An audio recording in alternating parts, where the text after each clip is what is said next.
She divorced her billionaire husband 2 years ago, but when he boarded the plane, he found her holding their secret twins. I thought I'd lost everything in the divorce 2.5 years ago, but when I looked across the airplane aisle and saw my ex-wife holding 2 toddlers who had my face, I realized I'd lost something far more devastating: children I never knew existed. Have you ever discovered a truth so shocking it made your entire world stop? A secret so big it rewrote your entire past? Because sitting in seat 3A of Flight 847, staring at the woman who destroyed me and the twins who had my eyes, I was about to learn that betrayal has layers I never imagined. What she told me next would either give me everything I'd ever wanted or destroy me completely. Before we dive in, I want to thank every single one of you for helping us reach over 1,000 subscribers. You're the reason Mr. Steele Rich Stories exists.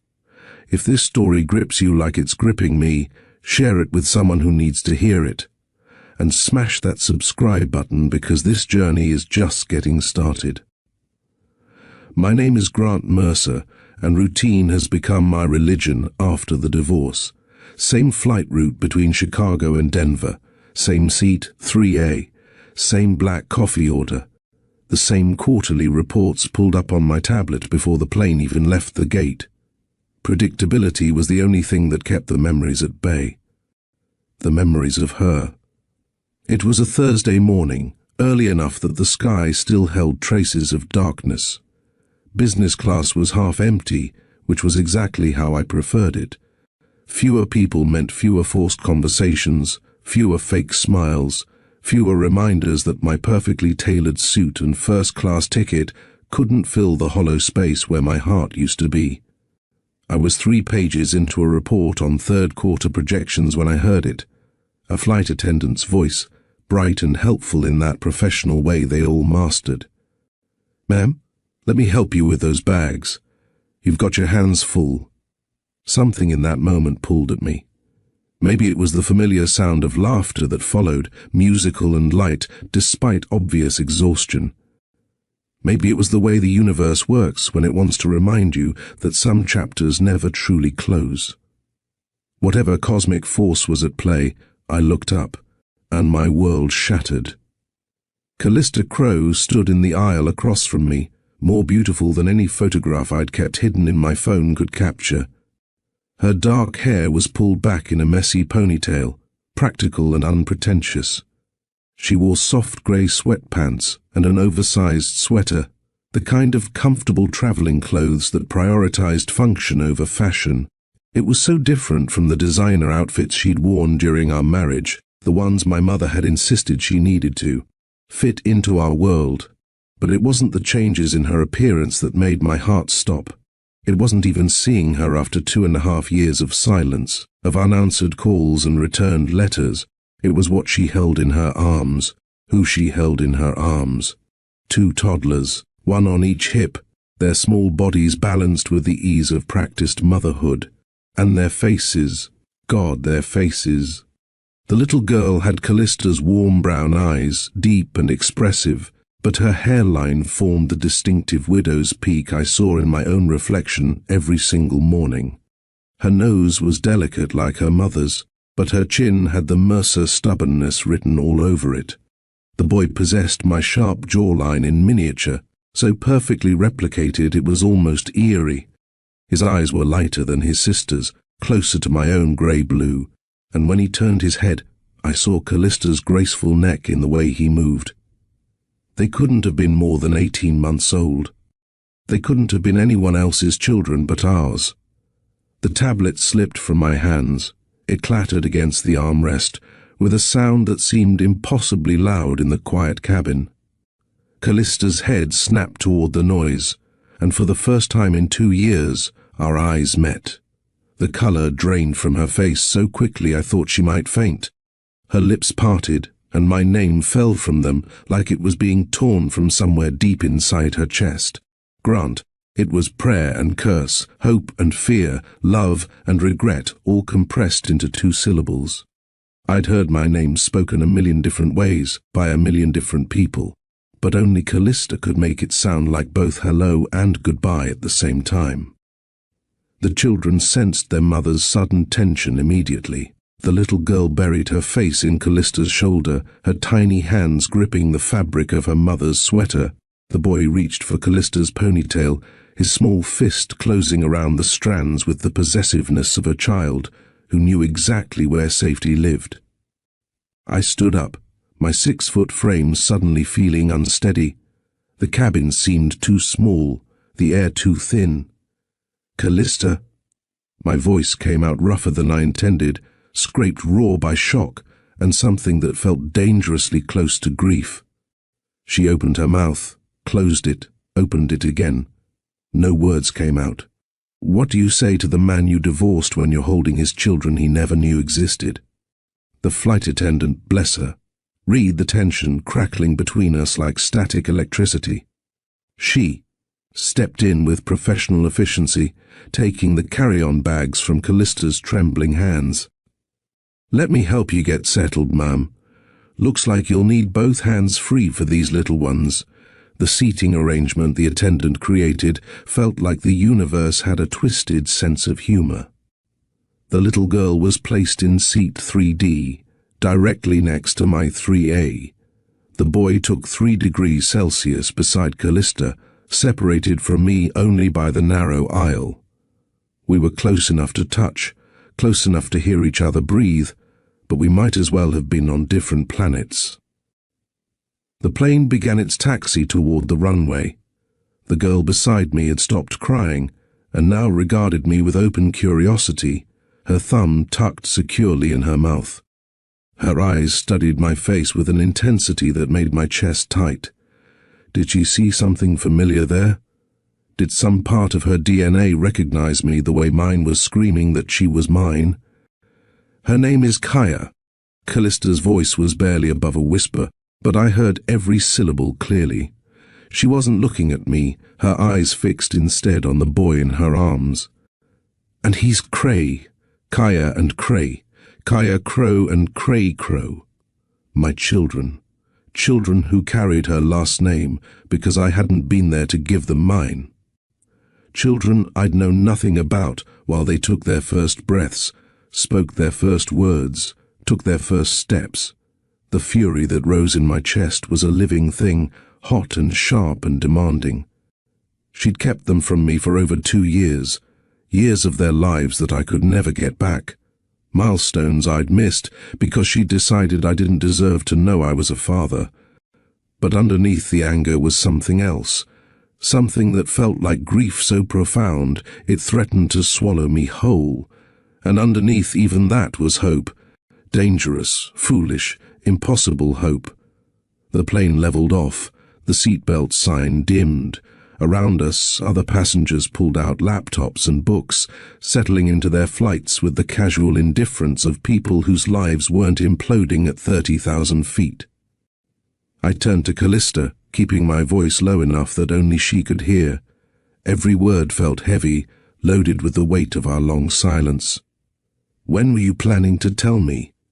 Her hands trembled as she adjusted the small blue blanket wrapped around Cray. "I tried," she whispered.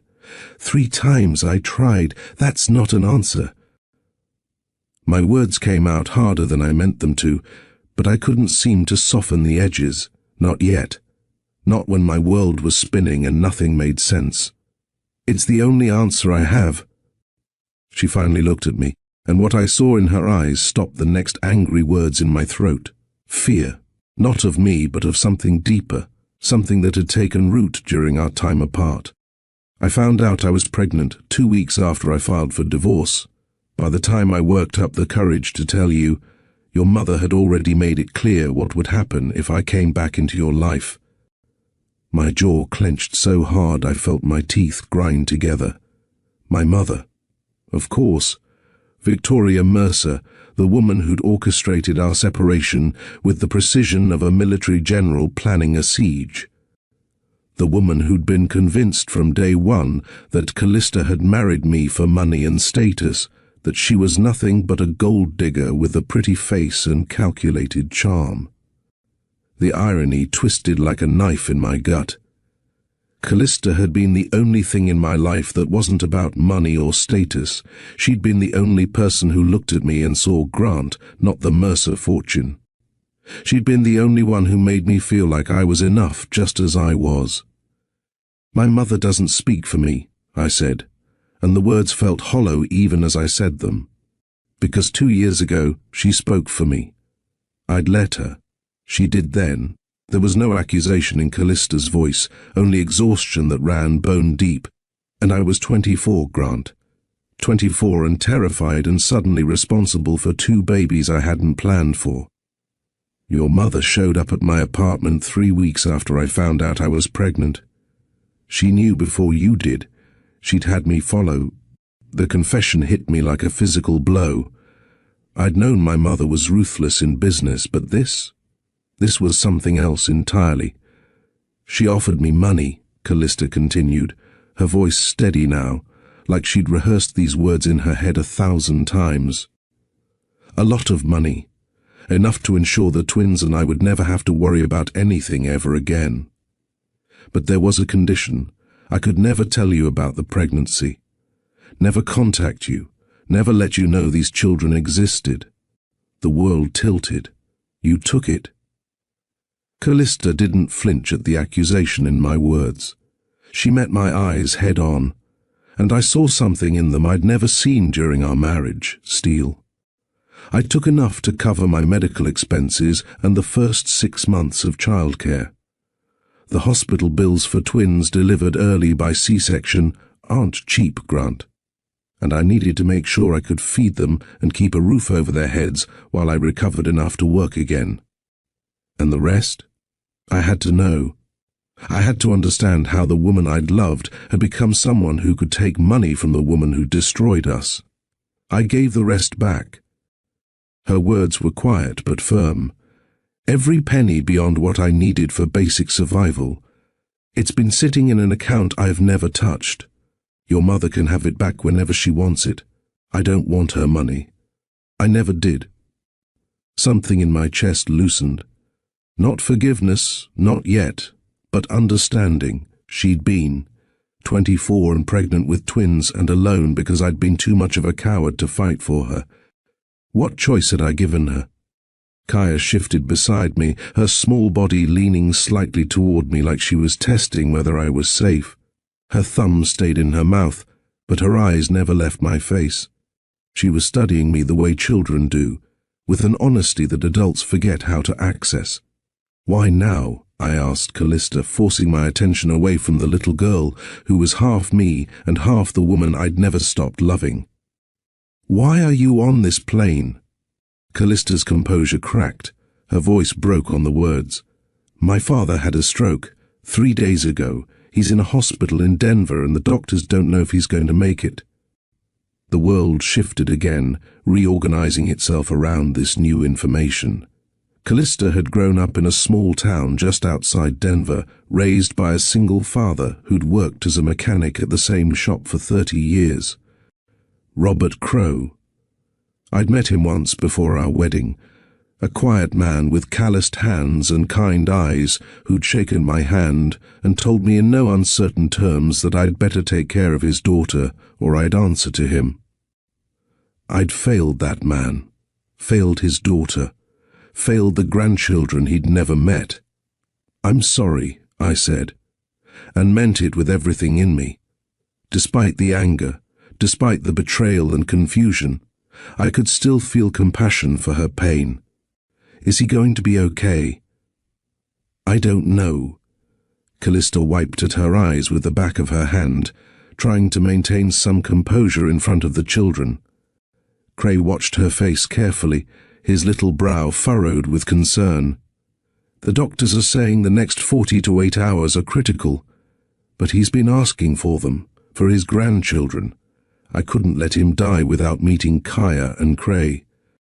The pieces fell into place with devastating clarity. She'd kept the twins hidden, protected them from the Mercer family's wealth and power and manipulation. But when faced with her father's mortality, when confronted with the reality that he might never meet his grandchildren, she'd gotten on a plane. even knowing I might be on it. Even knowing this moment of exposure was inevitable. I was in Chicago for a client presentation, she added quietly, as if reading my unspoken question. A major corporate account I couldn't turn down. When I got the call about Dad's stroke 3 days ago, I booked the first available flight back. I never imagined you'd be on it. That took courage I wasn't sure I possessed. The beverage cart appeared, pushed by a different flight attendant with a practiced smile. The interruption felt both intrusive and necessary, giving us a moment to breathe, to reset. Black coffee, I ordered out of habit. The same thing I always ordered, though nothing about this flight was the same as any other. Just water, please, Callista said quietly. Kaya's attention immediately shifted to the cart. She pulled her thumb from her mouth and pointed at the juice boxes with enthusiasm that made my heart clench. Juice, she announced proudly, like she'd just discovered the secret to happiness. The attendant smiled warmly. Apple or orange, sweetheart? Kaya looked at Callista for guidance, and I watched the silent communication pass between mother and daughter. Callista nodded slightly. Apple, Kaya decided with the gravity of someone making a life-altering choice. As the attendant poured apple juice into a small cup with a lid, I caught myself memorizing details I should have known already. Kaya liked apple juice. She asked permission before accepting things from strangers. She had a slight lisp when she said certain words. She trusted her mother absolutely. The attendant handed me my coffee and moved on. Kaya took a sip of her juice, then turned those brown eyes on me again. She tugged at my sleeve with her free hand, demanding my attention with the confidence of a child who'd never learned to doubt her place in the world. Plane, she announced, pointing at the window with her juice cup, causing a small splash that missed her clothes by inches. Careful, baby, Callista said automatically, reaching across the aisle with a napkin. Yes, we're on a plane, I confirmed, my voice gentler than it had been moments before. I took the napkin from Callista and wiped a few drops from Kaya's hand. The simple act of caring for her, even in this small way, felt monumental. Have you been on a plane before? Kaya shook her head, her ponytail bouncing. Then she pointed directly at me, that universal gesture of a toddler asking a question. You? It was such a simple question, the kind any child might ask any stranger sitting next to them. But she wasn't a stranger. She was my daughter, and she didn't know me at all. She didn't know that I'd been on hundreds of planes. She didn't know that I owned part of the airline we were flying on. She didn't know that I would have given every penny of my fortune to have been there the first time she said the word Dada. I travel a lot for work, I told her, feeling the inadequacy of the response in my bones. What I should have said was, I should have been there when you were born. I should have been there for your first smile, your first laugh, your first everything. Callista watched our interaction with an expression I couldn't quite decode. There was pain there, certainly, regret, maybe, but also something that looked like longing, like she was watching something she'd imagined 1,000 times but never thought she'd actually see. She looks like you when you concentrate, Callista said softly, her professional composure slipping to reveal something raw underneath. Gets this little crease between her eyebrows, same spot as yours. I touched my own forehead self-consciously, feeling the line that appeared when I focused too hard on problems that didn't have easy solutions. And Cray? I needed to know everything, every detail she could give me about the children I'd missed knowing. A ghost of a smile crossed Callista's face, the first real expression of warmth I'd seen since she'd spotted me. He has your stubbornness. Refuses to sleep unless he's figured out exactly how his toy works. Took apart his stuffed rabbit last week to see what made it squeak. I found him at 2 in the morning, surrounded by cotton stuffing, completely satisfied that he'd solved the mystery. The image made something warm bloom in my chest, something that felt dangerously like pride. My son, taking things apart to understand them. That was exactly what I'd done as a child, driving my nanny insane by dismantling every electronic device I could get my hands on. "Does he put them back together?" I asked. "Sometimes." Callista's smile grew a fraction wider. "Other times I find random screws and pieces scattered under his crib, like he's building an inventory for future projects." They were details a father should know. Details I should have learned by living them, not by having them reported to me like second-hand news. The anger threatened to resurface, but Kaya chose that moment to yawn, a tiny sound that somehow dissolved my defenses. She leaned her head against my arm, her small body relaxing into sleep with the absolute trust that only children possess. The weight of her, the warmth of her, the reality of her pressed against me. It was more than I could process. "They're beautiful," I said, my voice rough with emotions I couldn't name. "You did well with them. We did well with them." Callista's correction was gentle but completely firm, a line drawn in. "Sand. They're yours too, Grant. They've always been yours, even when you didn't know about them. I never wanted to keep them from you permanently. I just needed time to figure out how to do this without your family destroying everything I'd built." It was the most honest thing she'd said since I'd seen her on this plane, and it cut deeper than any accusation could have. Because she was right. She was absolutely right. My mother would have made Callista's life unbearable. Victoria Mercer would have fought for custody with every weapon in her considerable arsenal. She would have hired the best lawyers money could buy. She would have used every connection, every favor owed, every bit of leverage she possessed. She would have turned my children into weapons in a war Callista couldn't possibly win. And 2 years ago, I would have let her. I would have stood by and watched it happen because I had been too broken, too angry, too convinced of Callista's betrayal to see the truth. "Things are different now," I said, and I needed her to believe it, even though I barely believed it myself. "I'm different now." Callista met my eyes directly, and the skepticism I saw there was earned. "Are you?" Because the Grant I married would have fought for me, would have stood up to his mother, would have chosen love over legacy. The truth of it landed like a punch to the gut. She was right. When Victoria Mercer had presented me with carefully edited photographs of Callista having lunch with her ex-partner, when she'd spun an elaborate story about Callista using our marriage as a stepping stone to wealth and connections, I'd listened. I'd doubted, and when Callista had refused to defend herself, had simply looked at me with those brown eyes and asked if I trusted her. My silence had been answered enough. She'd filed for divorce the next day. I'd been too proud and too hurt to stop her. The hum of the plane's engines filled the silence between us, a constant reminder that we were suspended between one reality and another. 30,000 feet above the ground, removed from the contexts and pressures that had broken us the first time. Up here, it was just us and the truth we'd been avoiding for 2 years. Kaya had fallen completely asleep against my arm, her breathing steady and peaceful. Her juice cup sat empty in the seat pocket in front of her, and her small hand rested on my sleeve like an anchor.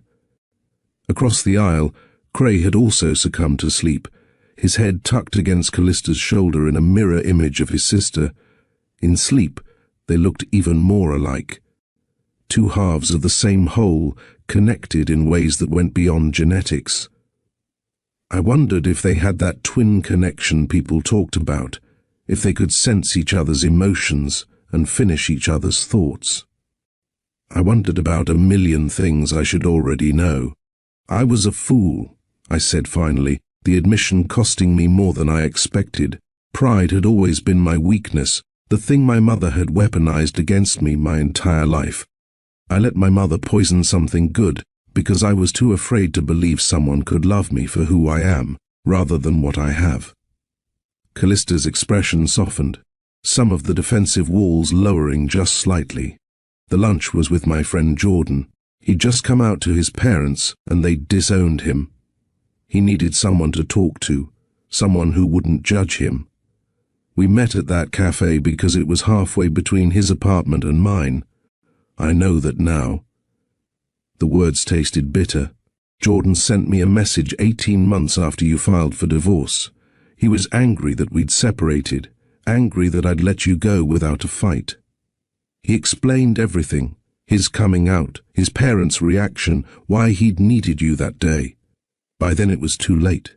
You vanished." "I had to vanish," Callista said quietly.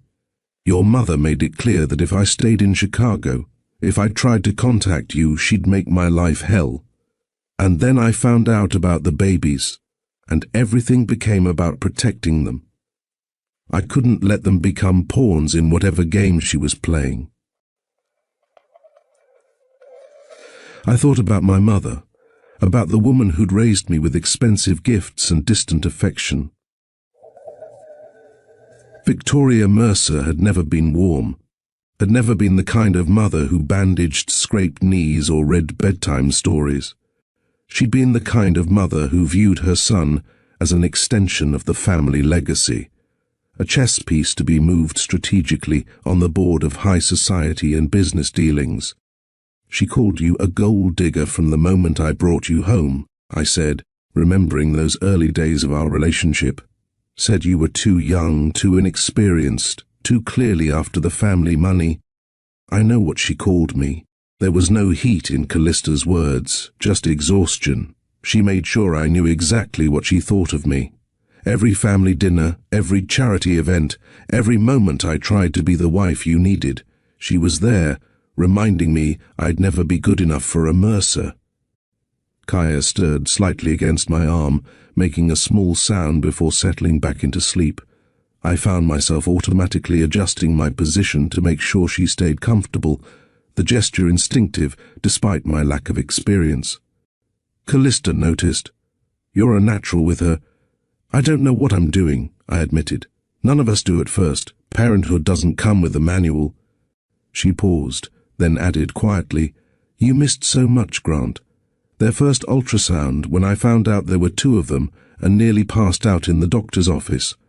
Their birth, which was terrifying, because they came 3 weeks early and I was alone and scared. Kaya's first word, which was Mama at 7 months. Cray's first steps at 10 months, which she took while reaching for a toy car. Their first birthday, when they got cake all over everything and laughed like it was the funniest thing in the world. Each detail felt like a small death. Each milestone I'd missed was a piece of their lives I could never get back, a chapter written without me. Why didn't you reach out after they were born, after you'd had time to recover and figure things out?" "I tried," Callista said, and for the first time I heard anger creep into her voice. "I tried to reach you 3 times in those first few months. Your cell number has been changed. The emails I sent to your personal address were never answered. I suspect they were filtered before they ever reached you. I even wrote you a letter and sent it to your penthouse. It came back marked Return to Sender. The revelation hit me like ice water. I never got any of it. I never knew you tried. Of course you didn't. Your mother made sure of it." Callista's voice was steady, but I could hear the hurt underneath. So I stopped trying. I focused on keeping my babies healthy and safe. I got a job doing freelance graphic design so I could work from home. I found a small apartment in Boulder, far enough from Chicago that your mother wouldn't think to look for me there.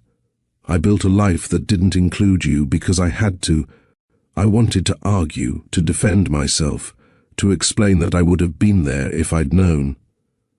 But the truth was more complicated. Would I have believed her if she'd gotten through?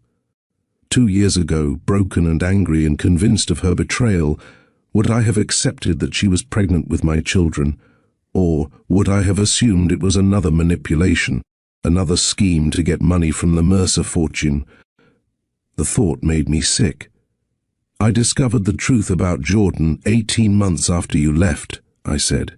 "Found out my mother had hired a private investigator to follow you, had taken those photos out of context, and built a whole narrative that wasn't real. I tried to find you then, hired my own investigator. But you'd covered your tracks well." "I had to," Callista repeated. "For them, We sat in silence for a moment, the weight of 2 years of miscommunication and manipulation settling between us like a physical presence. Around us, the plane continued its journey toward Denver, toward Callista's dying father, toward whatever came next. If this story is hitting you the way it's hitting me, do me a favor right now, hit that like button. Drop a comment telling me, would you forgive Callista for keeping this secret? And if you haven't subscribed to Mr. Steele Rich Stories yet, what are you waiting for? This is where broken hearts find hope, where complicated truths meet second chances. Subscribe so you never miss a story that reminds you what really matters. I looked at Kaya sleeping peacefully against my arm, then at Cray tucked safely against Callista's shoulder. They were innocent in all of this, victims of adult failures and family dysfunction. They deserved better than what we'd given them. They deserved a father who showed up, a family that loved them without conditions, a life that wasn't defined by the mistakes their parents had made. I want to be their father, I said, the words coming from somewhere deep and certain. Not just on paper, not just through child support checks and scheduled visitation. I want bedtime stories and scraped knees and terrible school plays. I want to know their favorite foods and what makes them laugh. I want to be there when they wake up from nightmares and when they're excited about something they learned. I want all of it. Callista studied me for a long moment, her brown eyes searching mine for something I hoped she could find. And their mother? Her voice was barely audible above the engine noise. What about her? The question hung in the air between us, loaded with history and hope and fear. I could have given her the safe answer, the diplomatic one that focused only on co-parenting and shared responsibility. But sitting there with my daughter asleep against my arm, with 2 years of mistakes weighing on my conscience, I found I couldn't lie. Their mother is the bravest person I've ever met, I said carefully, meaning every word. She protected them when I failed to. She made impossible choices because she had to. She raised 2 beautiful children alone because I was too broken and too proud to fight for what mattered. She deserves better than what I gave her before.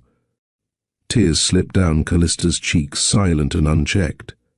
I never stopped loving you, she whispered. That was the hardest part. I was so angry, so hurt by what you believed about me, by how easily you let me go.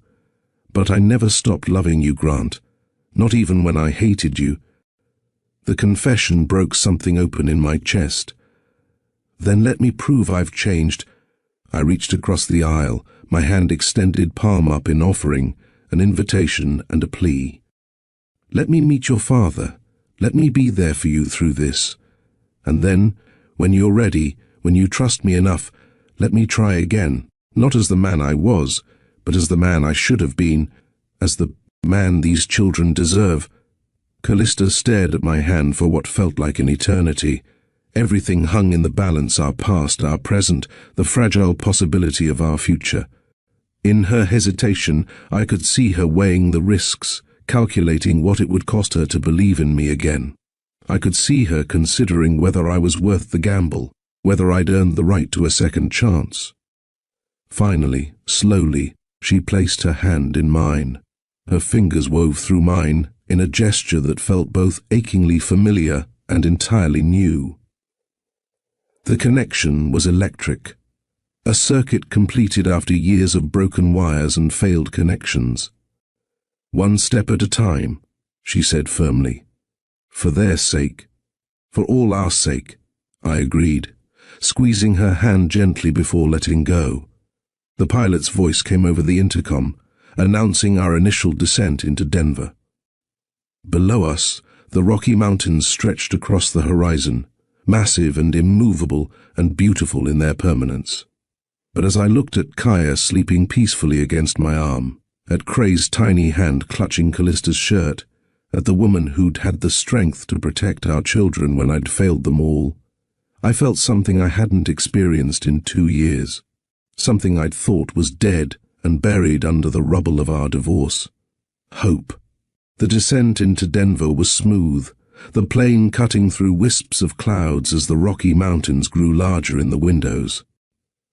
Kaya continued to sleep against my arm, her breath warm and steady. Across the aisle, Cray had shifted in his sleep, his small hand now fisted in Callista's sweater like he was afraid she might disappear if he let go. The cabin had gone quiet in that way planes do when landing is imminent.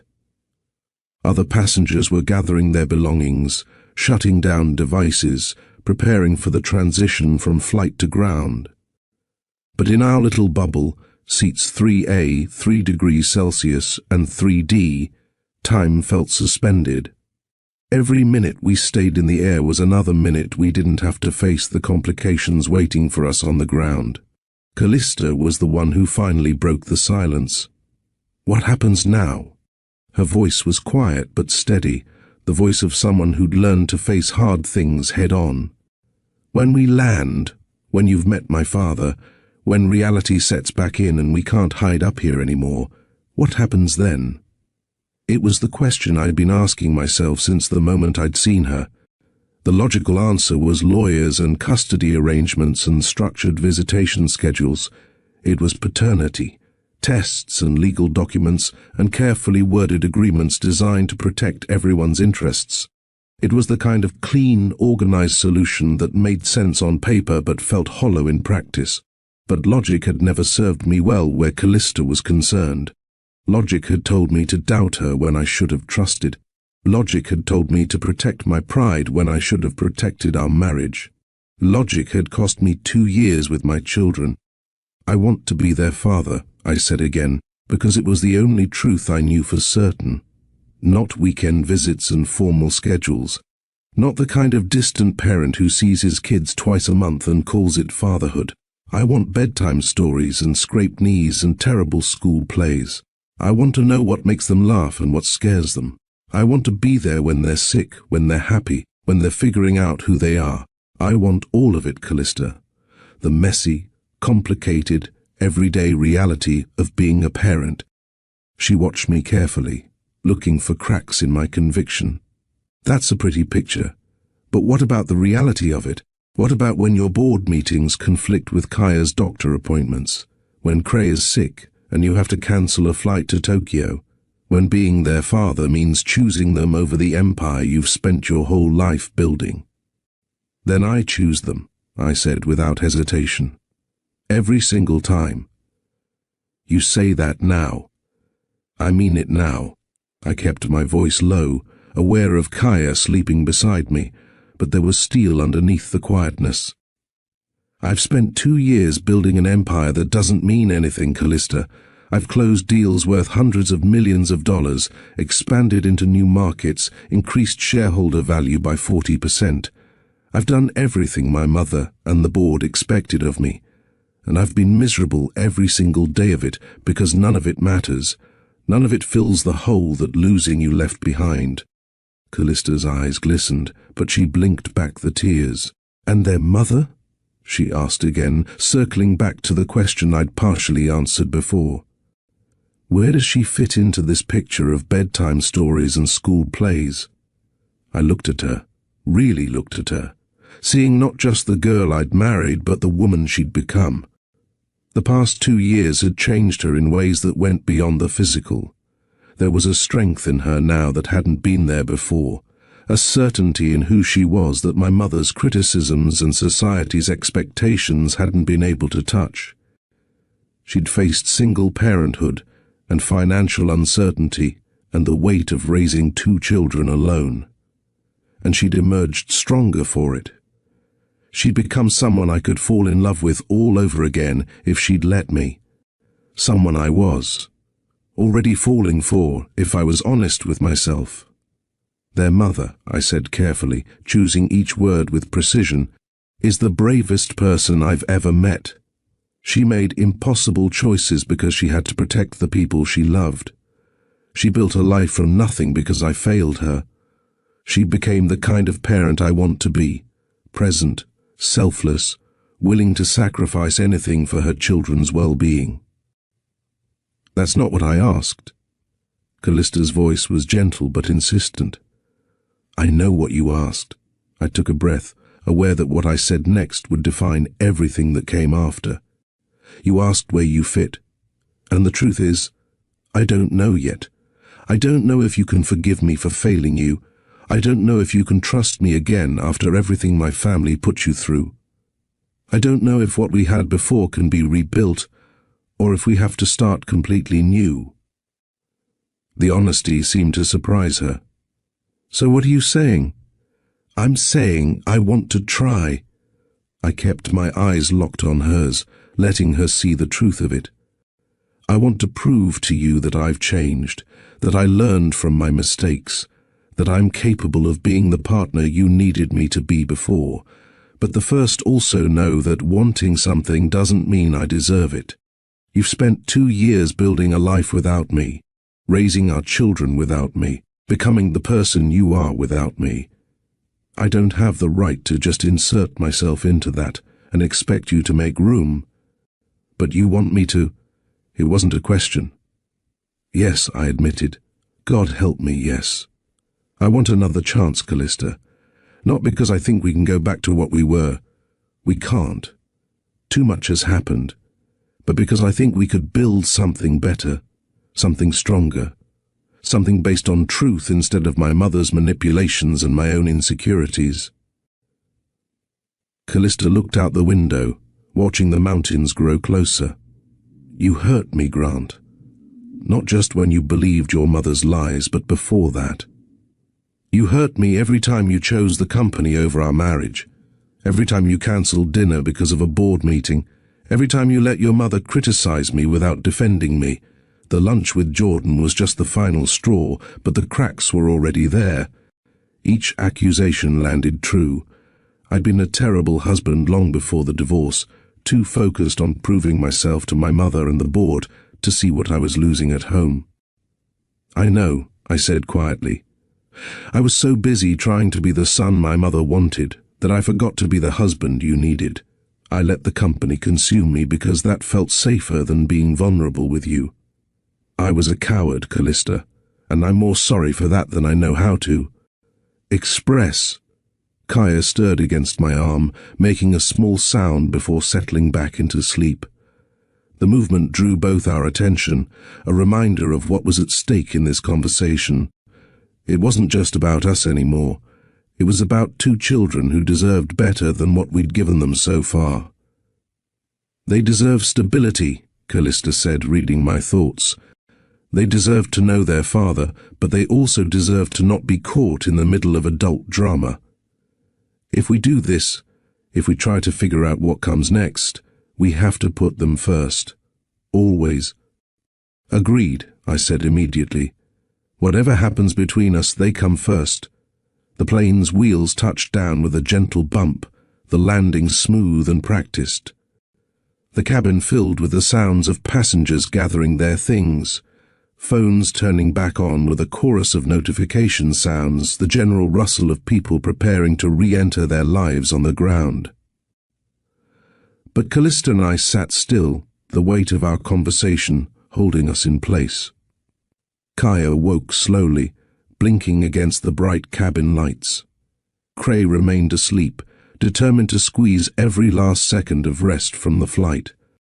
One step at a time, Callista repeated her earlier words, but this time they felt less like a warning and more like a promise. You meet my father. You prove you can show up when it matters. You figure out how to be a father to Kaya and Cray, and then, maybe then, we can talk about what comes after. It wasn't a yes, but it wasn't a no either. It was a door left open, an invitation to prove myself, a chance I didn't deserve but would take anyway. One step at a time, I agreed. The plane taxied to the gate. Around us, passengers stood and stretched, pulled bags from overhead bins, and made plans for their time in Denver. Normal people with normal lives, unaware that in seats 3A and 3 degrees Celsius, 2 people were negotiating the architecture of their future. Kaya rubbed her eyes and looked at me with sleepy confusion, like she'd forgotten I was there. Then recognition dawned, and she offered me a shy smile. "Plane stop?" "Yes, sweetheart. The plane stopped. We're in Denver now." The endearment slipped out naturally, and I saw Callista's expression soften at the sound of it. "See, Grandpa?" Kaya asked, looking to her mother for confirmation. Callista's face crumpled slightly before she composed herself. "Yes, baby. We're going to see Grandpa." The gate agent's voice came over the speaker, announcing that passengers could begin deplaning. I stood, careful not to disturb Kaya, and reached for the overhead bin where Callista's bags were stored. The simple act of helping felt significant, a small gesture toward the partnership I wanted to rebuild. Callista gathered Cray, who protested briefly at being woken before settling against her shoulder with resigned sleepiness. We moved into the aisle together, part of the slow shuffle of passengers heading toward the exit. At the plane door, the flight attendant who'd helped Callista board offered a knowing smile. "Beautiful family," she said warmly. Neither of us corrected her. Denver International Airport was chaos in the way all major airports are.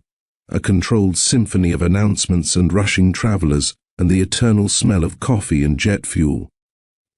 We emerged from the jetway into the terminal, and I watched Callista navigate it all with practiced efficiency despite carrying a sleeping toddler and managing a diaper bag that looked heavier than it should be. Kaya walked beside me, her small hand tucked into mine with a trust that made my chest ache. She'd accepted my presence with the easy adaptability of children, asking no questions about who I was or why I was suddenly there. To her, I was just a friendly adult who'd sat next to her on the plane. The simplicity of it was both beautiful and heartbreaking. "The rental car place is this way," Callista said, adjusting Cray's weight on her hip. "I have a reservation for—" "Cancel it," I said gently. "I have a car waiting. Driver too. Let me help with this at least." I watched her calculate, weighing pride against practicality. Pride won a lot of battles for Callista, but practicality won the war. "Okay," she agreed quietly. "Thank you." The car was exactly where I'd texted my assistant to arrange it, a black SUV with a professional driver named Marcus, who'd worked for my family for years. He took one look at the situation and moved immediately into action, loading bags into the trunk, while I helped Callista secure the twins into car seats that had miraculously appeared in the back seat. "You planned this," Callista said, as I buckled Kaya in with fumbling fingers that didn't quite know what they were doing. "I texted my assistant while you were in the bathroom on the plane," I admitted. "Asked him to arrange for car seats appropriate for 18-month-olds. I hope he got it right." Callista checked my work on Kaya's buckle, adjusted it slightly, then nodded. "He got it right."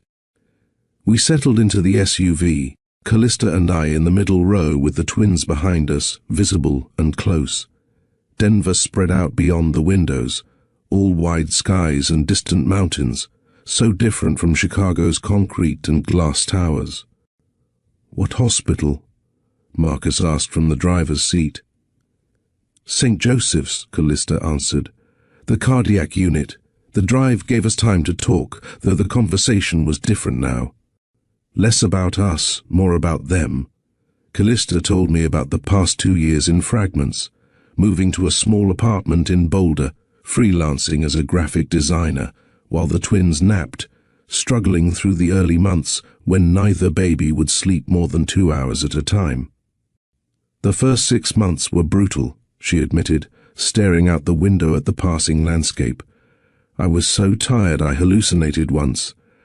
I saw my high school calculus teacher in the grocery store and had a full conversation with him before I realized I was talking to a display of paper towels."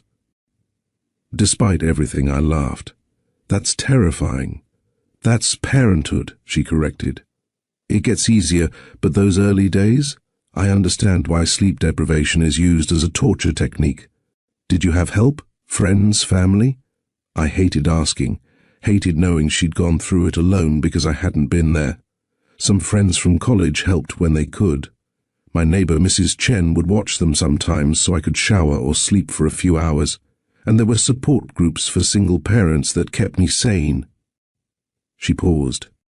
Your checks helped too. I'd been sending child support since the divorce, routed through lawyers, never acknowledged. You could have asked for more. I didn't need more. I needed a partner, but money was adequate in its absence. The words stung because they were true. I'd thought money could substitute for presence, that financial support was the same as actually showing up. It had taken losing everything to learn. How wrong I'd been. Behind us, Kaya started singing something that might have been Twinkle Twinkle Little Star, or might have been an entirely different song. It was hard to tell with toddler pronunciation. Cray joined in with enthusiasm that exceeded his pitch accuracy by a considerable margin. Callista turned to watch them, her face softening in that way parents' faces do when their children are being unconsciously adorable. They sing everywhere. The grocery store, the bathtub, the doctor's office. No concept of appropriate venues for concerts. I can't carry a tune either, I admitted. My mother paid for voice lessons when I was 8. The instructor quit after 3 months and told her I was unteachable, so that's where they get it. There was something almost like warmth in her voice, a tentative friendliness that felt like progress. We fell into silence as Denver's suburbs gave way to the city proper. I watched Callista from the corner of my eye, seeing the tension increase in her shoulders as we got closer to the hospital. Her father was dying. Whatever complicated emotions existed between us paled in comparison to what she was about to face. Tell me about your father, I said. I only met him once, before the wedding. He seemed like a good man. Callista's expression softened with love and grief in equal measure. He's the best man I know. Raised me by himself after my mom died when I was 6. I worked 60-hour weeks at the mechanic shop, so I could have dance lessons and art supplies and college tuition. Never complained, never made me feel like a burden. Just loved me unconditionally in this quiet, steady way that made me feel safe no matter what. He told me to take care of you or answer to him, I remembered. That sounds like him. A sad smile crossed her face. Very few words, but the ones he used mattered. I called him 3 days ago to tell him I was coming to visit and bring the twins. He cried on the phone. He said he'd been waiting to meet them since I told him I was pregnant. Said grandchildren were the reward for not screwing up your own kids too badly. The love in her voice was palpable. This was a man who'd done it right, who'd raised a daughter strong enough to survive my family's attacks, and brave enough to protect her children at any cost.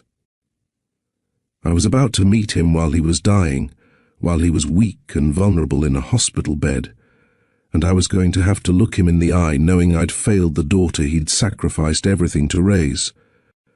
The thought terrified me. St. Joseph's Hospital appeared ahead, all modern glass and careful landscaping designed to make a place of suffering feel less terrible. Marcus pulled up to the main entrance, and suddenly the abstract concept of meeting Callista's father became immediate and real. Callista unbuckled Cray while I fumbled with Kaya's car seat straps, my hands less confident than they'd been at the airport. Kaya watched me struggle with patient curiosity, like she was assessing whether I was competent enough to be trusted with important tasks. The button on the side, Callista said gently, reaching over to show me. The buckle released with a satisfying click. Right. The button on the side. I'd remember that for next time, if there was a next time. We made our way through the hospital lobby, all sanitized surfaces and hushed voices and that particular smell hospitals have that's part antiseptic and part institutional cafeteria food. Callista navigated it with the confidence of someone who'd been making this trip for days, holding Cray while I carried Kaya and the diaper bag that weighed approximately 1,000 pounds. The cardiac unit was on the 4th floor. The elevator ride was silent, except for Kaya's running commentary on the buttons and how they lit up when pressed. By the time we reached the 4th floor, she'd provided a comprehensive analysis of elevator button technology that would have made any engineer proud. Callista stopped outside room 417, her hand on the door handle. "He doesn't know about you," she said quietly. "I mean, he knows you're the father, obviously. But he doesn't know you're here. I didn't tell him because I didn't know if—" She stopped, unable or unwilling to finish the sentence. "It's okay," I said, though it wasn't. Nothing about this was okay. But we were here now, and there was no going back. She pushed open the door. Robert Crowe looked smaller than I remembered. The man who'd shaken my hand firmly at our wedding rehearsal, who'd fixed cars with his bare hands for 3 decades, who'd raised Callista to be strong and independent. That man had been diminished by illness and hospital beds and the cruel arithmetic of strokes. But his eyes were still sharp. They tracked our entrance with immediate alertness, moving from Callista to the twins to me. I watched recognition and confusion, and then something that might have been hope cross his face in rapid succession. "Callie." His voice was weaker than it should have been, slightly slurred on one side from the stroke's damage, but the love in it was unmistakable. "You brought my babies." Callista's composure cracked. She moved to his bedside, Cray still on her hip, and bent to kiss her father's forehead. "Hi, Daddy. Yeah, I brought them. This is Kaya and Cray, your grandchildren." Robert's eyes filled with tears that spilled over immediately. "Look at them. They're perfect." Kaya had been quiet during the exchange, watching her grandfather with the cautious curiosity of a toddler meeting someone new. But when Robert smiled at her with such pure grandfatherly love, something in her relaxed. She climbed onto the small stool beside the bed, clearly placed there by nurses who understood that visitors came in all sizes, and peered at her grandfather with growing confidence. "Hi, Grandpa," she said, her earlier shyness forgotten. Robert made a sound that was half laugh, half sob. "Hi, sweetheart. Come closer so I can see you properly." Kaya climbed onto the small stool beside the bed, clearly placed there by nurses who understood that visitors came in all sizes, and peered at her grandfather with the intensity of a scientist examining a fascinating specimen. "You have lines." She pointed at his face. "I do," Robert agreed, his voice warm despite its weakness. "Those are called wrinkles. You get them when you're old." "I don't have lines." Kaya seemed pleased by this fact. "That's because you're young and perfect." Robert looked at Callista. "She's exactly like you were at this age. Fearless and curious and completely unconcerned with social conventions." "She takes after her father in that too," Callista said, and I realized with a start that she was looking at me. Robert's eyes followed her gaze, really seeing me for the first time. The warmth in his expression cooled considerably. "Grant Mercer, Mr. Crowe." I moved closer to the bed, but kept a respectful distance. "It's good to see you again. I wish it were under better circumstances. I wish a lot of things were under better circumstances."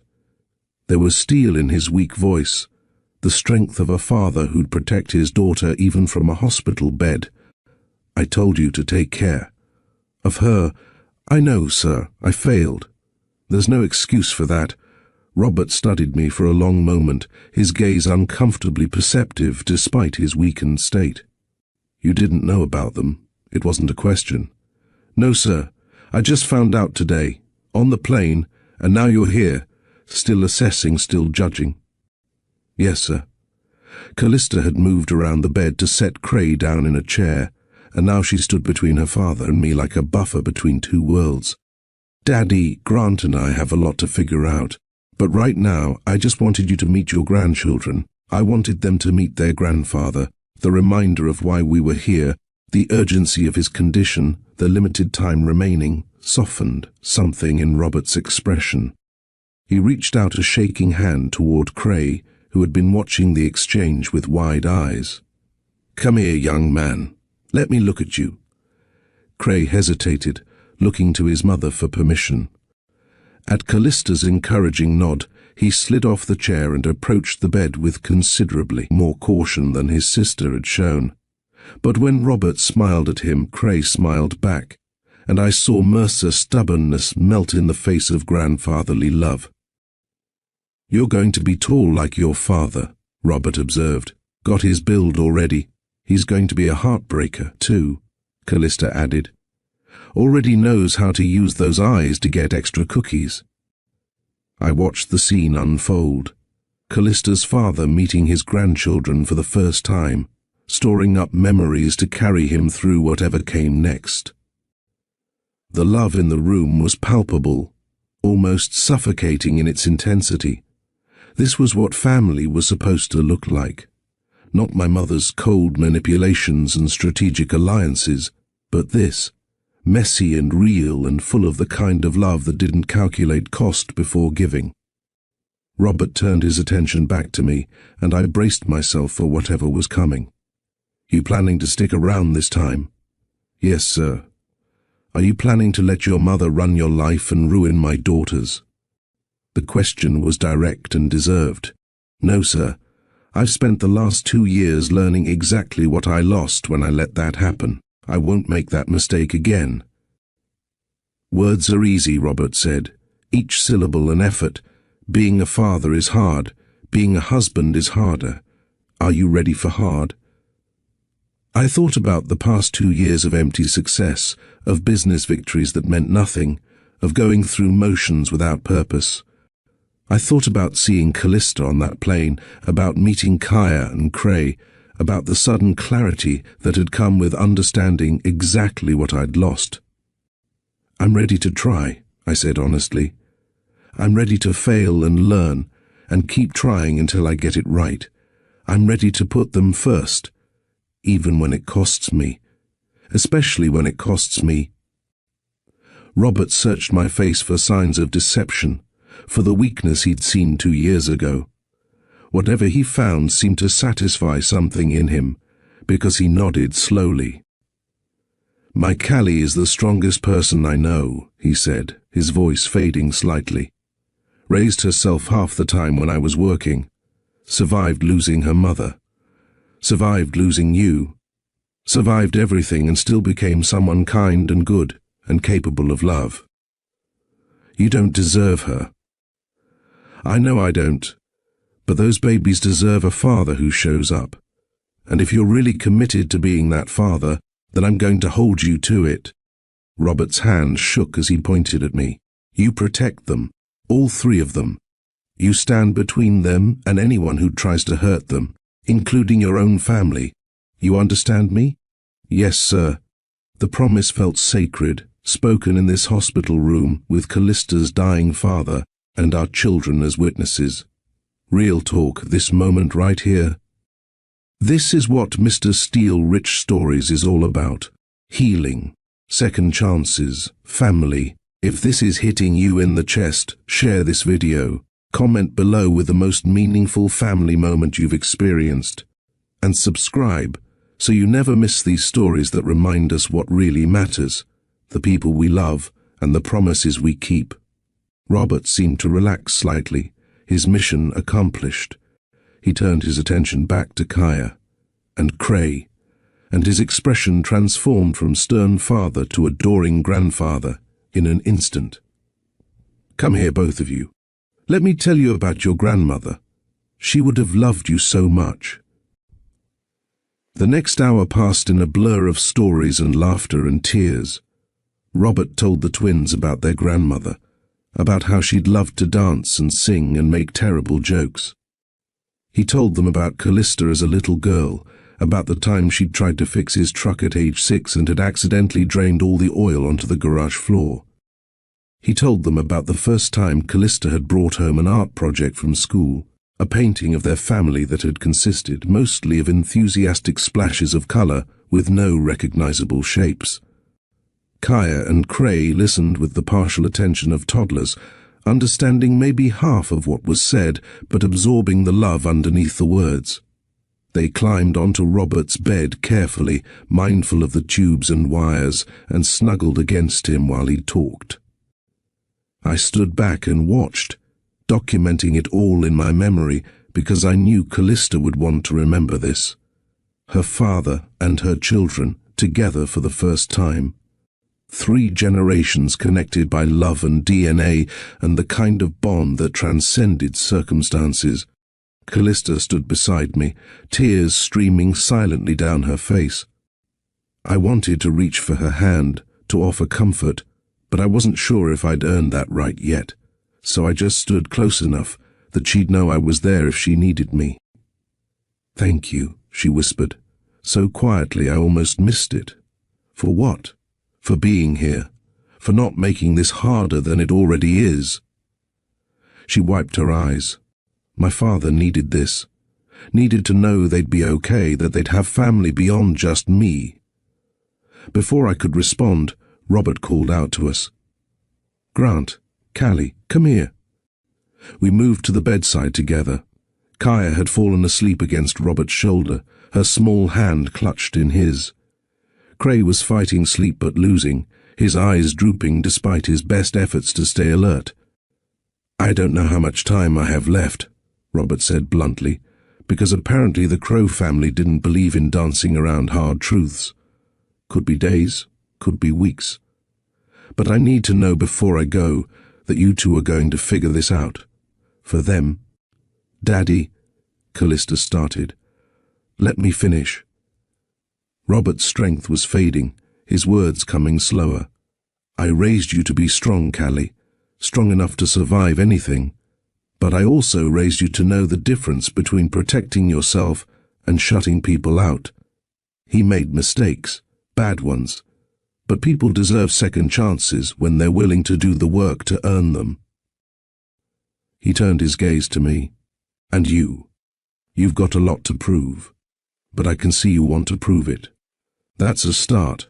Don't waste the chance you're getting. And don't you dare let your mother poison this again." "I won't," I promised. "You have my word." "Your word didn't mean much before," Robert said, brutal in his honesty. "But maybe that's changed. Maybe you've changed." He paused, gathering strength. "Take care of my daughter. Take care of my grandchildren. Build something real with them.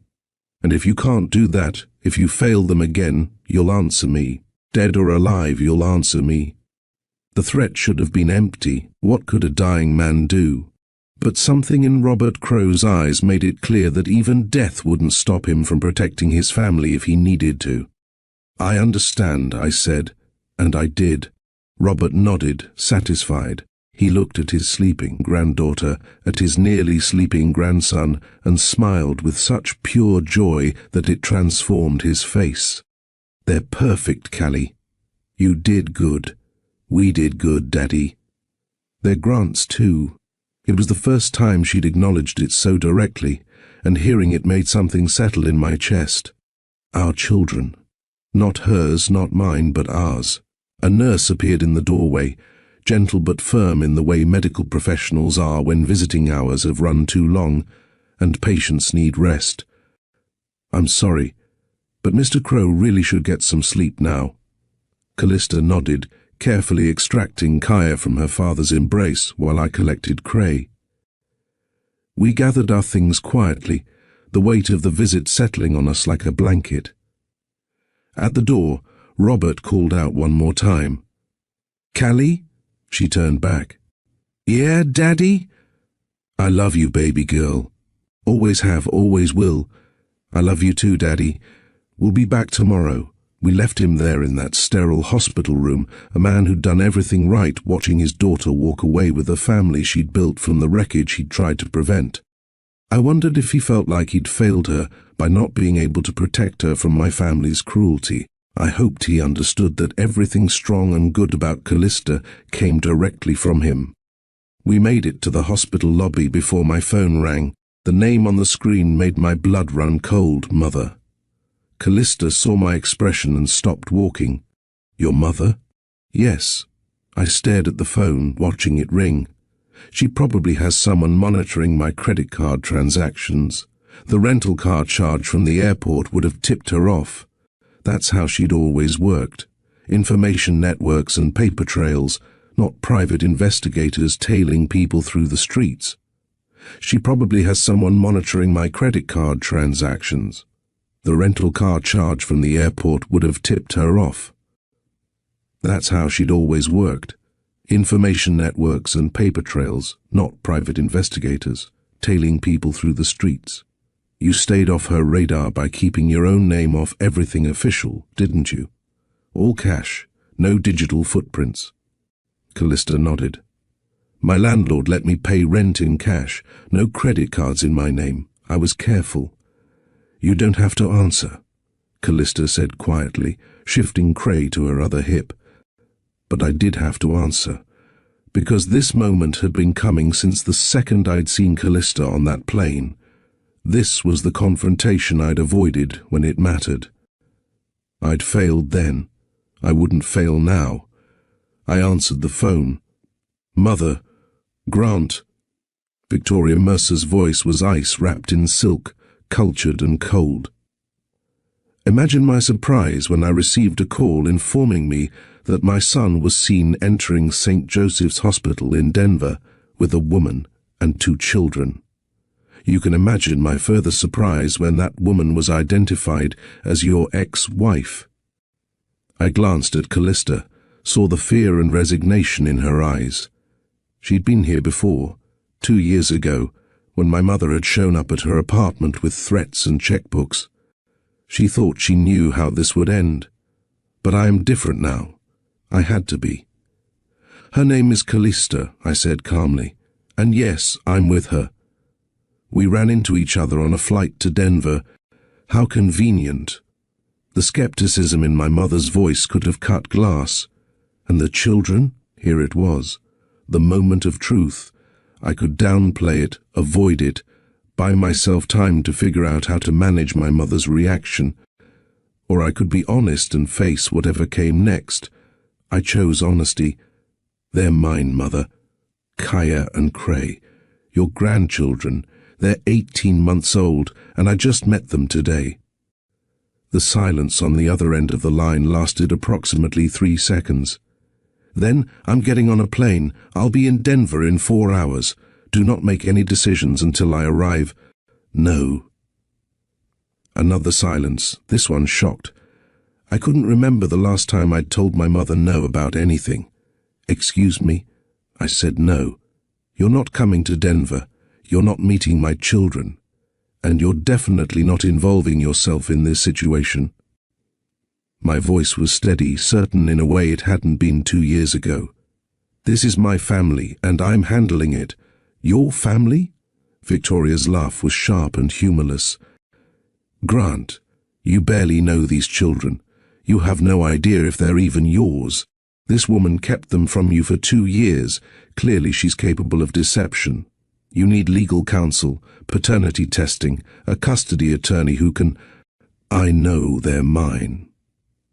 I watched Kaya playing with the zipper on Callista's bag, watched Cray's head nodding against her shoulder as sleep tried to claim him. I don't need a paternity test to tell me what I already know. They're mine. You're being emotional and irrational.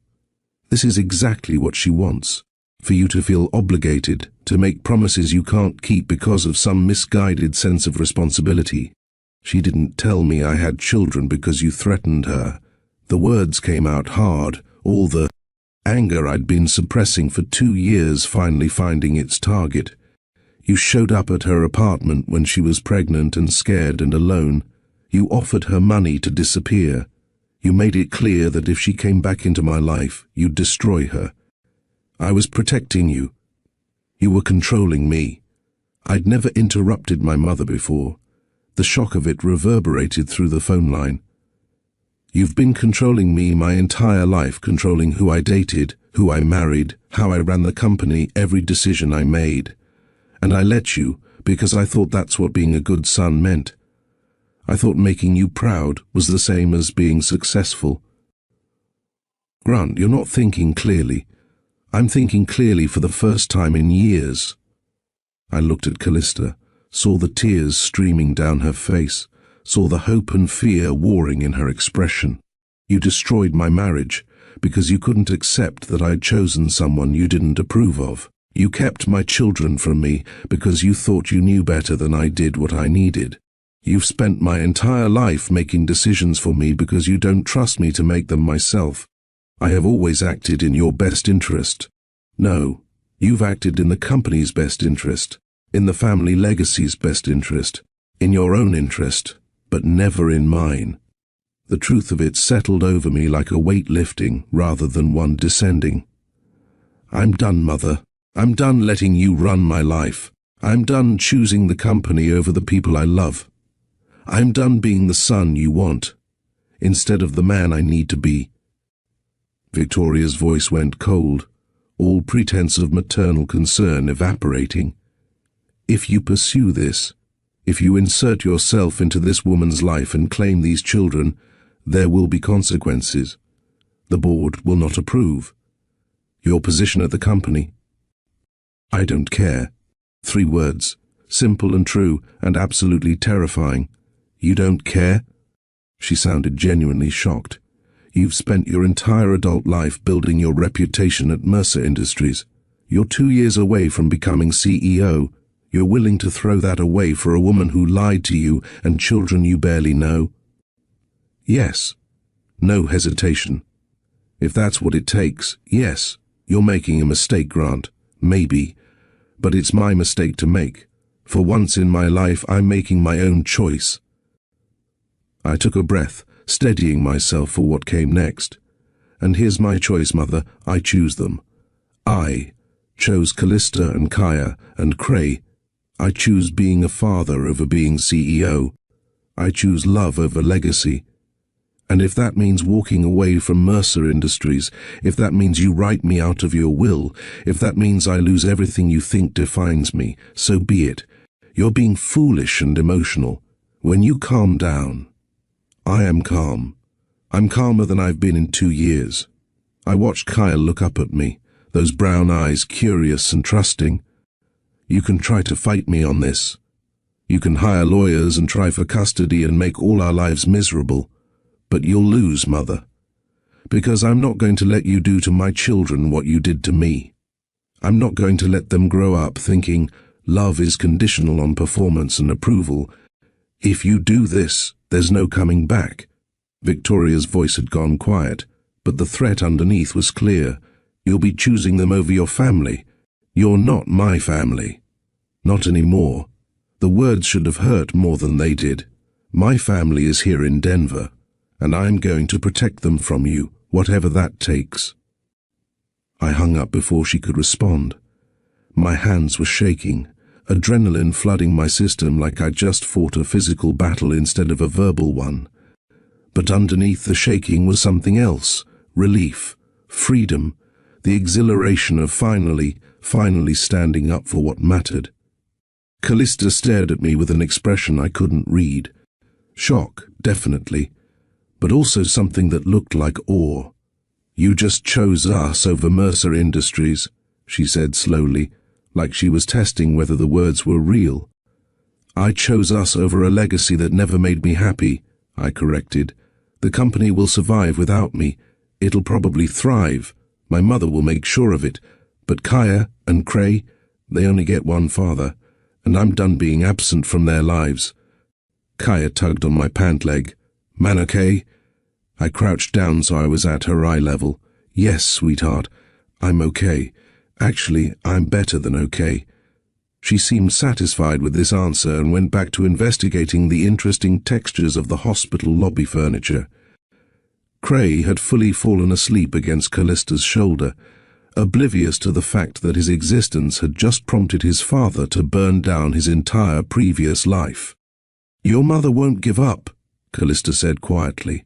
She'll fight this. She'll try to take them from us. Let her try. I stood, surprised by my own certainty. I have the best lawyers money can buy. I have resources she can't touch because they're in my name, not the company's. And I have something she doesn't. I actually love my children. Any court will see that. Courts favor mothers, especially when fathers have been absent. Then we won't let it get to court. I looked at her directly. We'll figure this out together, Callista. CO parenting arrangements, legal custody, whatever makes sense. But we'll do it together, as partners, without lawyers turning our children into battlefield casualties. She searched my face for something, and whatever she found made her shoulders relax slightly. Okay, together. Marcus appeared from wherever he'd been waiting. Perfect timing as always. Ready to go, sir? Yes. Callista, do you have a hotel? She nodded. A small place near the hospital. Nothing fancy. Come stay at my hotel. It's the Ritz downtown. They have suites with multiple rooms, better security, room service that can accommodate toddler schedules. When I saw her hesitation, I added, separate bedrooms, obviously. This isn't about us. It's about making sure you and the twins are safe if my mother decides to send people to harass you. The practicality won out over pride again. Okay, we'll need to get our things from my hotel first. Of course, the drive across Denver was quiet. Kaya had finally succumbed to sleep in her car seat, and Cray continued his nap with the dedication of a professional sleeper. Callista stared out the window, processing everything that had happened in the past few hours. Thank you, she said finally, for standing up to your mother, for choosing us. I should have done it 2 years ago. I should have fought for you then. You weren't ready then. She turned to look at me. Maybe you needed to lose everything to understand what mattered. Maybe it was a generous interpretation of my failure, but I'd take it. What happens now? Now we pack my bags, move to the Ritz, and figure out one day at a time how to be parents to 2 toddlers who are about to turn our lives completely upside down. I think they already have. Callista smiled, small but genuine. Grant? Yeah? I'm glad you were on that plane. It was the kindest thing she'd said to me since the divorce, and it felt like an absolution I hadn't earned but desperately needed. Me too, Callista. Me too. Robert Crow died 6 days after our hospital visit, peacefully in his sleep with Callista holding his hand. The doctors said it was the stroke's damage finally overwhelming his system, that there was nothing anyone could have done. But I thought maybe he'd held on long enough to meet his grandchildren, long enough to extract promises from me and bless whatever fragile thing was growing between Callista and me. Once he'd done those things, maybe he'd felt free to let go. The funeral was small, exactly what Robert would have wanted. Friends from the mechanic shop, neighbors from the street where he'd raised Callista, the regulars from his favorite diner who'd been getting coffee and advice from him for 30 years. People who'd known him as Rob, who'd valued his quiet wisdom and steady presence.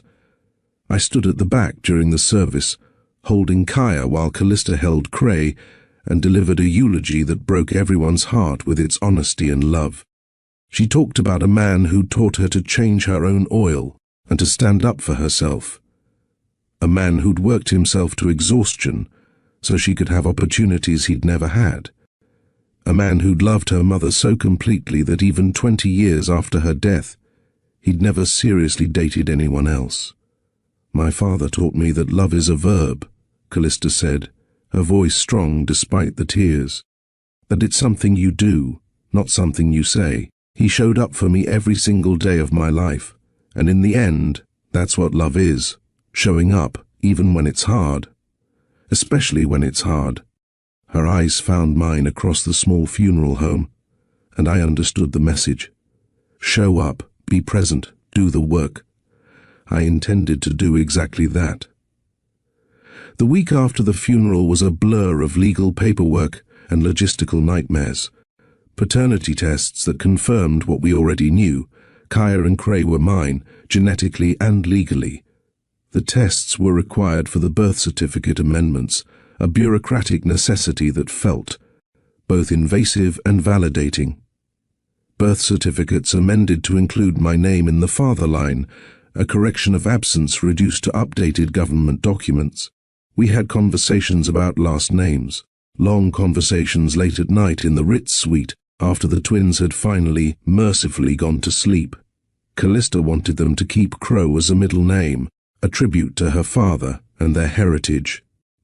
I wanted them to have Mercer so the world would know they were mine, so my mother couldn't claim they weren't really family. We compromised. Kaya Crow Mercer and Craig Crow Mercer. A mouthful of names that represented complicated families and second chances and the blending of two lives that had been forcibly separated.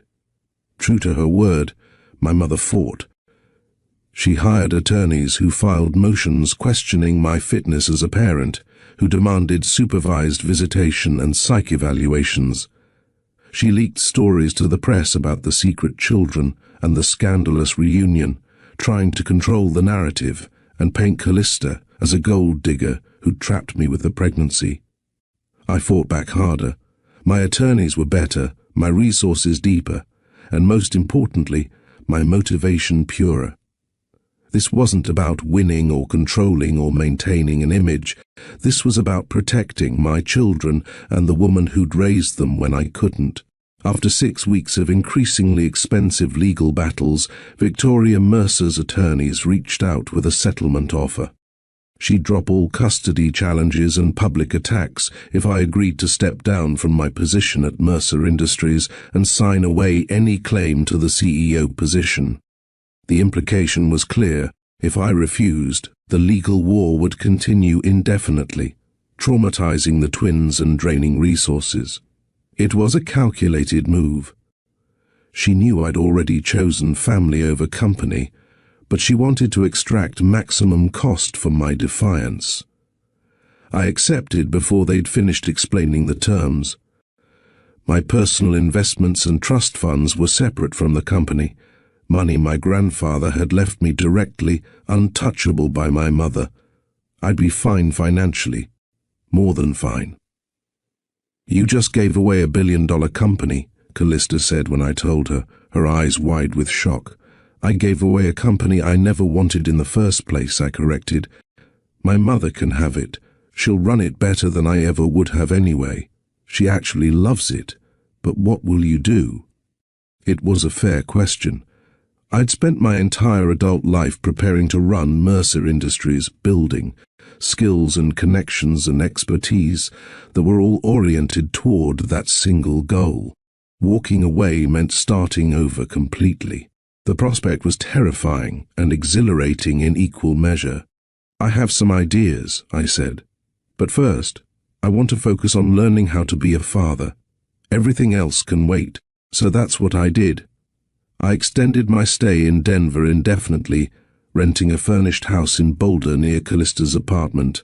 I learned the intricacies of toddler schedules, the precise time Kaya needed her afternoon nap or she'd become unbearable, the specific brand of yogurt Cray would eat, and the 17 brands he'd reject.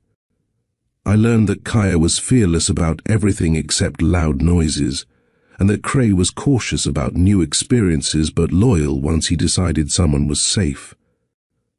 I learned to change diapers with something approaching competence, to mix formulas at exactly the right temperature, to negotiate with a determined 18-month-old about wearing shoes when all she wanted was to be barefoot, to read the same book 17 times in a row because Cray had decided it was the only acceptable bedtime story.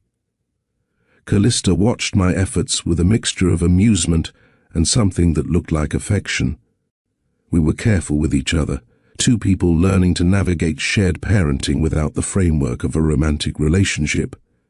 We didn't talk about us, about what we were or what we might become. We talked about the twins' sleep schedules and upcoming doctor's appointments and whether Kaya's vocabulary was advanced for her age. It was mundane and exhausting and the most fulfilling thing I'd ever done. 6 weeks after Robert's funeral, Callista suggested we take the twins to the Denver Zoo. It was a warm spring day, perfect for outdoor activities, and she thought the animals would be a good distraction from the trauma of losing their grandfather and the chaos of the past weeks. The zoo was crowded with families and school groups, everyone enjoying the sunshine and the giraffes. Kaya wanted to see everything immediately and simultaneously, pulling me in 17 different directions while narrating her observations with the confidence of a seasoned nature documentarian. Cray was more methodical, studying each animal carefully before announcing his judgment, big or scary or funny. We stopped at the elephant exhibit, and Kaya's running commentary reached new heights of enthusiasm. Big nose, big ears. Callista laughed, the sound genuine and unguarded in a way it hadn't been in weeks. Yes, elephants are very big. I want to touch it, Kaya announced, reaching toward the elephants who were safely behind barriers designed by people who understood toddler determination. We can't touch the elephants, baby, Callista explained patiently. But we can watch them. See how they use their trunks to pick up food? Kaya watched, fascinated, as an elephant demonstrated the multi-purpose utility of its trunk. I want a nose like that. Your nose is perfect the way it is, I said, tapping her nose gently. She grabbed my hand and studied it seriously. Your hand is big. That's because I'm bigger than you. I get big too? Someday, yes. You'll grow up and get bigger. This seemed to satisfy her. She turned her attention back to the elephants, content to watch now that she understood her eventual bigness was assured. Cray had been quiet, studying the elephants with intense focus. Finally, he tugged on Callista's hand. Dada? He pointed at me. The words stopped time. Everyone froze. Me, Callista, probably several nearby strangers who'd been inadvertently listening to our conversation. It was the first time either twin had called me anything beyond man, or occasionally Grant when Callista used my name. Callista crouched down to Cray's level. Yes, baby, that's your Dada. Cray looked at me, processing this information with the seriousness he brought to all new concepts. Dada, he repeated, testing the word. Yeah, buddy, I'm your Dada. My voice came out rough, thick with emotions I hadn't been prepared to feel in front of the elephant exhibit at the Denver Zoo. Kaya, never one to miss out on anything, immediately joined in. Dada, that's my Dada too. That's right, Callista confirmed, her own voice suspiciously unsteady. You both have the same Dada. The twins seemed pleased by this arrangement. They took turns saying Dada with increasing enthusiasm, apparently enjoying the sound of the word and the reaction it was getting from the adults. I looked at Callista over their heads and saw tears streaming down her face. Happy tears, I thought. Hopeful tears. Thank you, I mouthed silently. She shook her head. You earned it, had I? 6 weeks of diaper changes and bedtime stories felt inadequate compared to the 2 years she'd done it alone, but maybe that was the point. Maybe earning a place in my children's lives wasn't about grand gestures or making up for lost time. Maybe it was about showing up consistently, day after day, until one day at the zoo they decided I'd been around long enough to be called Dada. We continued through the zoo, the twins now enthusiastically pointing out every animal and announcing, "Look, Dada," with each new discovery. By the time we reached the gift shop, they'd probably said it 100 times, and I hadn't gotten tired of hearing it once. Kaya picked out a stuffed elephant naturally. Cray chose a toy car, because even at a zoo he was loyal to his interests. I bought them without question, plus a few extras, because apparently becoming a father meant losing all sense of restraint in gift shops. We stopped for ice cream on the way back to the car. A mistake in terms of sticky hands and melted vanilla on car seats, but worth it for the pure joy on their faces. Kaya got more ice cream on her face than in her mouth. Cray ate him with methodical efficiency, determined not to waste a single drop. The best, I agreed. Grant? She hesitated, then continued. I've been thinking about what comes next. After Denver, after we've settled Robert's estate and figured out all the legal stuff. My heart rate increased. This was the conversation we'd been avoiding, the question of whether our lives would continue to overlap or diverge once the immediate crisis had passed. "I've been thinking about it too," I admitted. "I need to go back to Boulder. My apartment, my freelance clients, the life I built there. I understand. But I was thinking, what if you came with us? Not to my apartment, obviously, that's barely big enough for the three of us, but to Boulder. You could get your own place nearby. We could do this co-parenting thing properly, with both of us in the same city." Hope bloomed in my chest, dangerous and irresistible. "You want me to move to Boulder? I want my children to have their father around. I want them to know you, really know you, not just see you every other weekend or on scheduled holidays." She paused.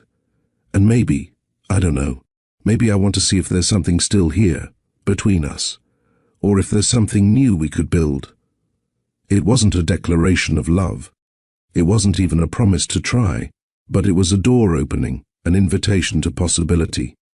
"I would like that," I said carefully, "all of it. Moving to Boulder, being close to the twins, seeing what we could be." "We need rules," Callista said quickly. "Boundaries. We can't just jump back into a relationship and expect it to work. Too much has happened." "Agreed. We need to do this right. Therapy, maybe, both individually and together." She looked surprised but pleased. "You do therapy?" "I do whatever it takes. I meant it completely. I failed you before because I didn't do the work to understand myself, to stand up to my mother, to be the partner you needed. I'm not making that mistake again." "Okay." She nodded slowly. "Okay, therapy, separate homes, focused co-parenting first, and then we see what else might be possible." "One step at a time," I said, echoing her words from the plane. "One step at a time," she agreed. That night, after the twins had finally crashed from their zoo adventure, Callista and I sat on the balcony of the Boulder house I'd rented. The Rocky Mountains were dark silhouettes against the sunset, massive and permanent in a way that made our human dramas feel appropriately small. "Tell me about your ideas," Callista said. "For what you'll do now that you're not going to run." "Mercer Industries." I'd been thinking about it for weeks, turning over possibilities in my mind during late-night diaper changes and early morning cartoons. "I want to start something new, maybe a venture capital firm focused on small businesses and startups, the kind of companies that can't get traditional bank loans. Use my connections and resources to actually help people instead of just making rich people richer." "That sounds like you," she said. "The real you, not the one your mother was trying to create. I'd probably be terrible at it at first." "Probably," she agreed with a smile. "But you'll learn. That's what you do. You figure things out." We sat in comfortable silence for a while, listening to the night sounds of suburban Boulder. Finally, Callista spoke again. "I'm sorry I kept them from you. I know I had reasons, and I know your mother made it nearly impossible to do anything else. But I'm still sorry you missed those first 18 months. I'm sorry I gave you reasons to think you had to hide them." I looked at her directly. "I'm sorry I chose pride over love. I'm sorry I let my mother manipulate me. I'm sorry I wasn't brave enough to fight for us. We were both broken people making broken choices," she said gently. "But maybe we're less broken now. Maybe we're finally ready to build something real." I hope so. I did. With everything in me, I hoped so. 3 months later, I was settled in Boulder with a house 10 minutes from Callista's apartment. The twins had bedrooms in both places, their belongings split between 2 homes in the typical arrangement of CO parents everywhere. It wasn't perfect, but it was working.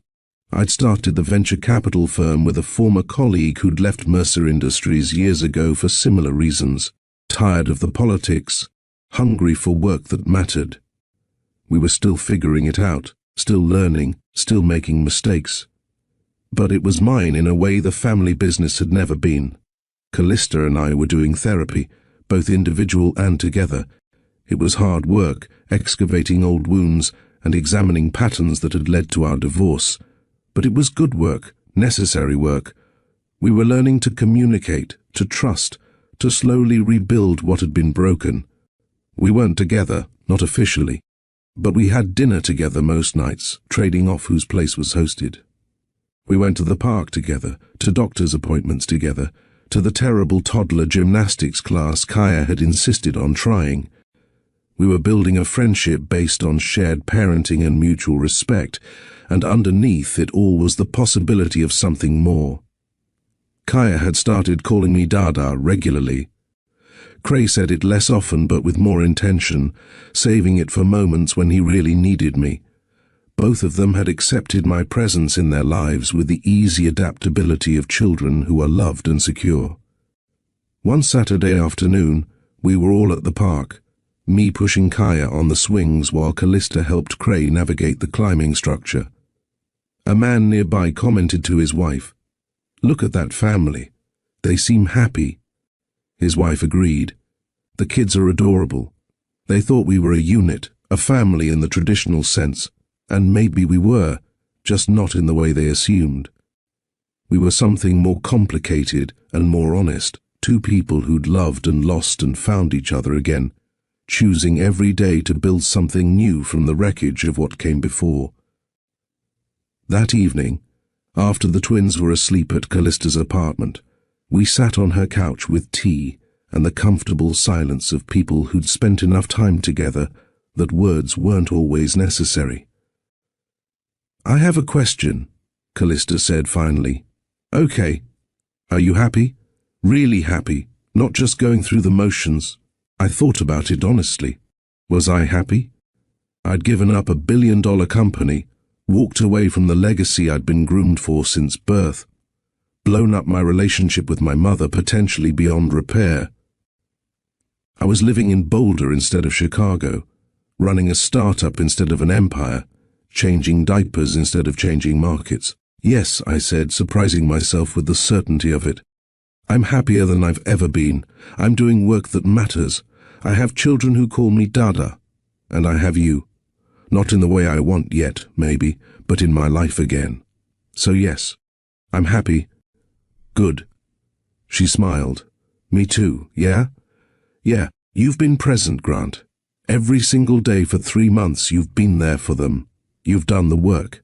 You've been patient with me, with yourself, with the process. You've proven you're different. Does that mean—" "It means I'm ready to try." She turned to face me fully. "Really try. Not just co-parenting, but us, dating maybe. Seeing if what we had before can be rebuilt into something better. The hope that had been living quietly in my chest blazed into something bright and warm.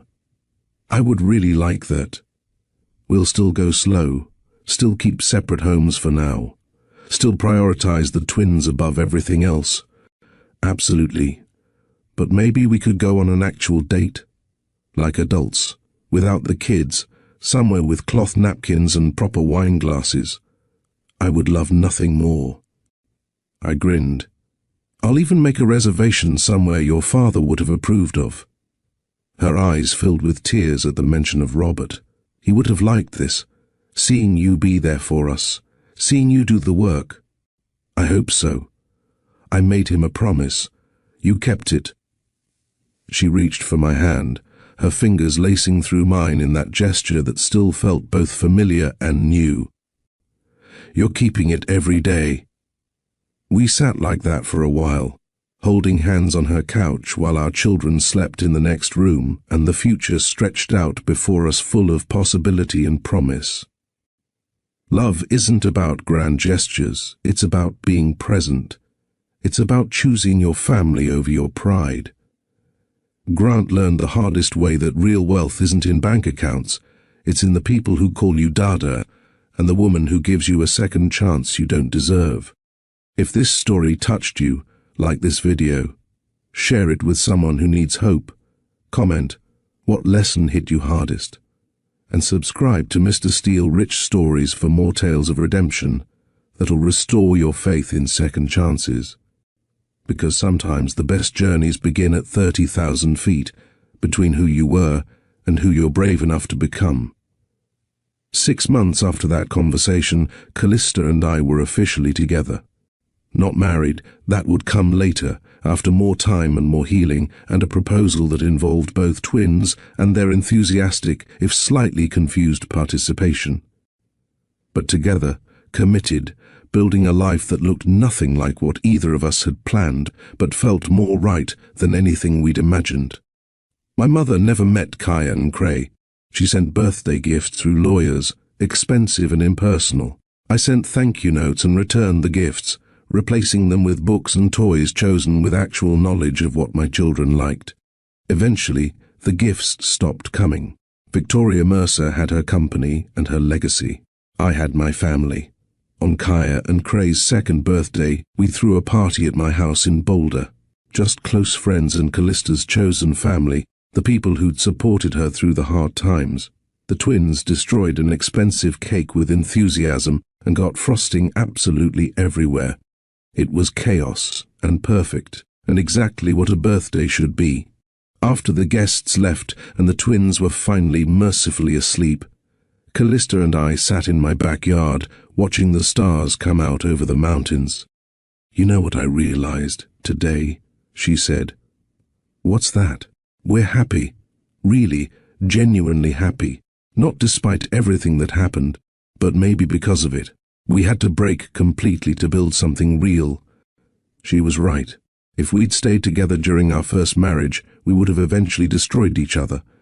I would have remained my mother's puppet, and Callista would have diminished herself trying to fit into a world that didn't want her. We'd needed to break, to grow separately, to become people capable of choosing each other for the right reasons. "Thank you," I said. "For what?" "For getting on that plane. For being brave enough to see your father even though you knew I might be there. For giving me a chance I hadn't earned yet. Thank you for showing up," she countered. "For standing up to your mother. For choosing us even when it cost you everything.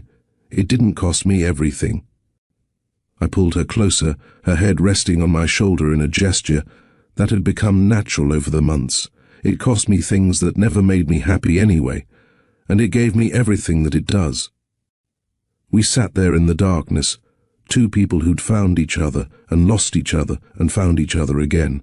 Two people who'd learned the hard way that love isn't about perfection or grand gestures or meeting other people's expectations. Love is about being present, about doing the work, about choosing every single day to build something real with someone who chooses you back. Inside the house, our children slept peacefully, unaware of the complicated journey that had brought their parents back together. They would grow up knowing they were loved, knowing their father was there for them, knowing that family wasn't about perfection, but about presence. And that, I thought as the stars came out one by one over the mountains, was the only legacy that mattered. Sometimes the best journeys begin at 30,000 feet, between who you were and who you're brave enough to become. Sometimes love gets a second chance. And sometimes, if you're very lucky and you do the work and you choose right, broken things heal into something stronger than they ever were whole. This was our second chance. And this time, we weren't going to waste it.